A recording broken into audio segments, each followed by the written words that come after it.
aerobic subsurface flow constructed wetland ini. Waktu retensi yang lama sulit menghilangkan high konsentrasi logam, membutuhkan lahan luas, tentunya apalagi kalau umpama di Pulau Jawa pasti mahal untuk lahan-lahannya. Dan substrat kimia mahal, substrat organik bisa mahal untuk daerah terpencil. Dan kerikil bisa jadi mahal di sebagian, mungkin kalau di negara-negara lain mungkin bisa mahal. Dan juga selanjutnya ada bioreaktor sulfidogonic, mekanismenya mengobati acid main drainage melalui secara batch DSR, secara batch reaktor kontinu atau semi kontinu bergantung pada karbon organik.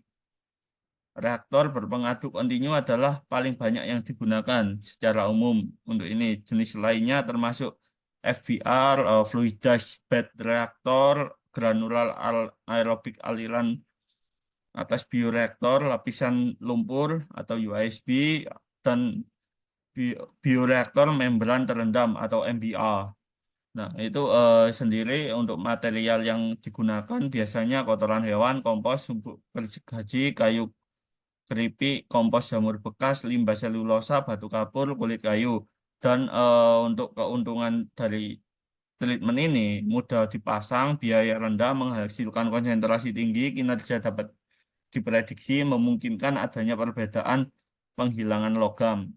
Dan kerugiannya kinerja jangka panjang tidak demikian dipahami karena rumit. Proses biokimia seumur hidup terbatas.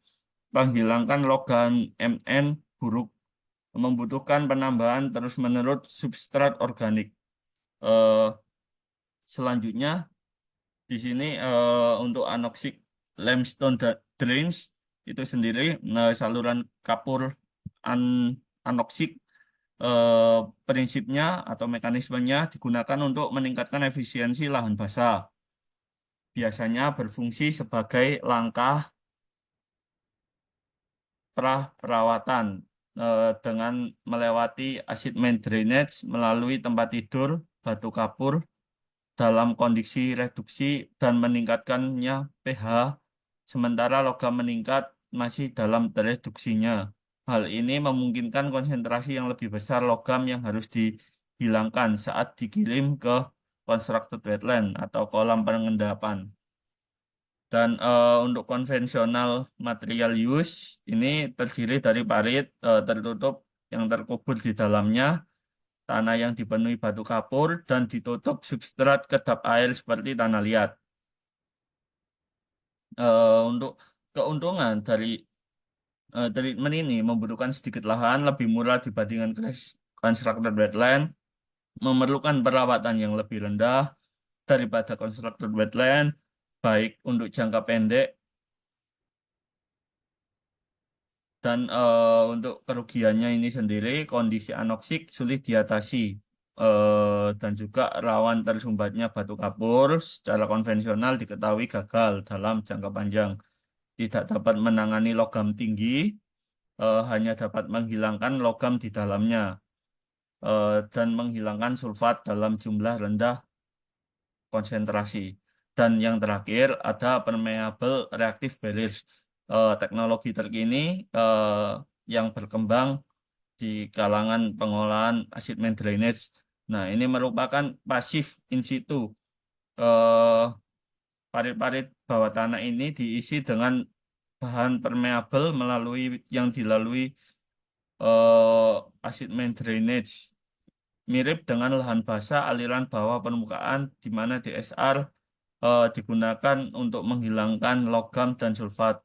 Kontaminan juga bisa dimobilisasi dalam bahan reaktif melalui adsorpsi, pertukaran ion, dan proses presipitasi. Ini untuk konvensional material use-nya untuk besi granular, besi valensi, batu kapur, dolomit, zeolit, kompos, lumpur limbah, serpian kayu, arang tulang, aparit, bauksit, alumina, eh, abu terbang, eh, mungkin eh, besi oksiosida, lumut gambut. Dan keuntungannya di sini perawatan in situ yang berbiaya rendah, mencegah kontaminasi silang dengan permukaan perairan, mencegah kerugian yang besar dalam jumlah air tanah yang akan tercemar di asemen drainage dan tidak memerlukan limbah apapun dalam pembuangan dan juga ada kerugiannya. Membutuhkan banyak media untuk pengobatan yang efektif tentunya. Modal dan biaya pelaksanaan bisa tinggi jika hambatannya besar.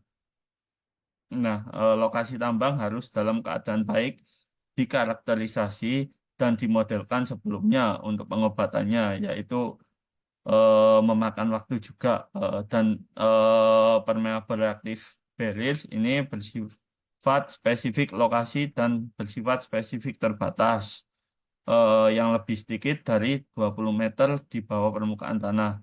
Kinerja jangka panjangnya tentu saja masih dipertanyakan dikarenakan teknologi ini teknologi baru.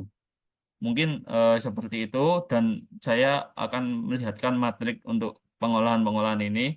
Jadi saya ada 8 untuk matriksnya yang di sini. Jadi untuk yang ketujuh pengolahan ini seperti yang dilihat di PowerPoint untuk pH netralisasi, desalinasi, adsorpsi, anaerobik, sulfidogenic bioreaktor, anoxic limestone drains, permeable reactive barrier. Dari keefektifan pasti efektif, pasti lebih efektif pH netralisasi untuk 4 karena memang bahan kimia itu langsung benar-benar langsung untuk mengolah itu tersebut. Dan yang kedua untuk waste to use, jadi kan kita kan benar-benar prinsipnya zero waste untuk pengolahan-pengolahan limbah yang ke depan ini. Tentunya constructed wetland, permeable reactive barriers itu benar-benar yang apa ya bahan-bahannya bisa dari waste gitu.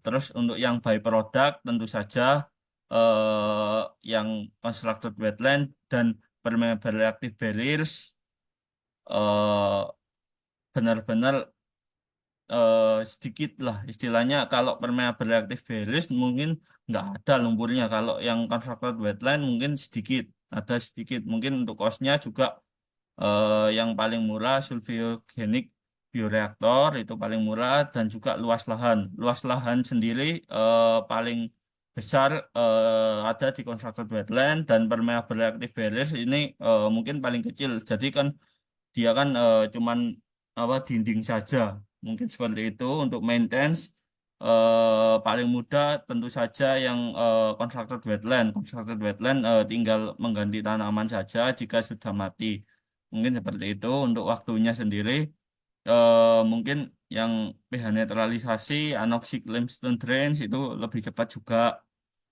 untuk waktu apa waktu tinggal untuk waktu pemrosesan limbah ini dan applicable-nya di lapangan mungkin untuk pH netralisasi tentu saja udah biasa dipakai dan untuk adsorpsi juga sudah biasa dipakai untuk constructed wetland sudah biasa dipakai dan semuanya sebenarnya sudah biasa dipakai dan mungkin aplikabelnya ini mungkin di pH netralisasi, adsorpsi, constructed wetland dan juga permeable reactive barriers dan mungkin untuk rata-ratanya ini saya bagi untuk beberapa kategori ini 8 kategori ini. Jadi semua saya tambah lalu saya bagi 8. Nah, ketemunya untuk permeable reactive barriers ini benar-benar apa ya? Benar-benar yang akan menjadi treatment untuk acid main drainage ini. Dan juga saya mengambil contoh yang ada di Australia. Jadi di MT Carrington Mine Site ini ada untuk apa ya ada limbah asam tambang yang tercemar di sini dan juga saya mengambil literatur di eh, PTBA, PT Bukit Asam, nah, yang ada di Indonesia juga ada tercemar tersebut dan saya lihat bahwasannya untuk karakteristik awalnya ini saya lihat yang di Kiswanto 2018 ini saya ngambil di PTBA karena di apa jurnal luar negeri sendiri saya jarang menemukan TSS. Jadi saya ambil di jurnal Indonesia untuk Kiswanto 2018 ini. Nah, dan selanjutnya di Leon de Munro ini yang saya ambil yang di Australia itu tersebut. Seperti yang kita tahu, karakteristik awalnya untuk pH 3 dan seperti yang ada di gambar, di baku mutu hanya 5. pH, TSS, Fe, Mn, COD yang ada di baku mutu permen LH 5 tahun 2022. Nah, target penyisiannya kita tahu sendiri untuk TSS untuk mencapai baku mutu mungkin 50%, Fe target penyisiannya 98,25% cukup cukup tinggi dan MN sampai 90% juga cukup cukup tinggi, COD 90% dan mungkin di menurut menurut jurnal yang saya pakai beberapa jurnal yang saya pakai di Leon Demon Pro ini yang 2024 ini juga removalnya ya tinggi sesuai dengan yang saya pakai untuk permeable reactive barriers. Jadi untuk TSS 89,77, Fe 99,9, Mn 99%, COD 98,9%, Zn 95%, Cu 98%, Bb 99,5%, SO4 84,68. Ah, di sini untuk kelima kategori yang ada di Permen LH 5 tahun 2022 sesuai baku mutu dan ZNCUPB S4 mungkin saya ambil beberapa untuk apa untuk menambahi parameter ini supaya kita melihat berapa sih keefektifan permeable reactive barrier mungkin seperti itu untuk parameter yang akan terremoval jadi sudah sesuai baku mutu dan nantinya permeable reactive barrier ini dirancang untuk menghilangkan pencemaran air tanah atau air permukaan.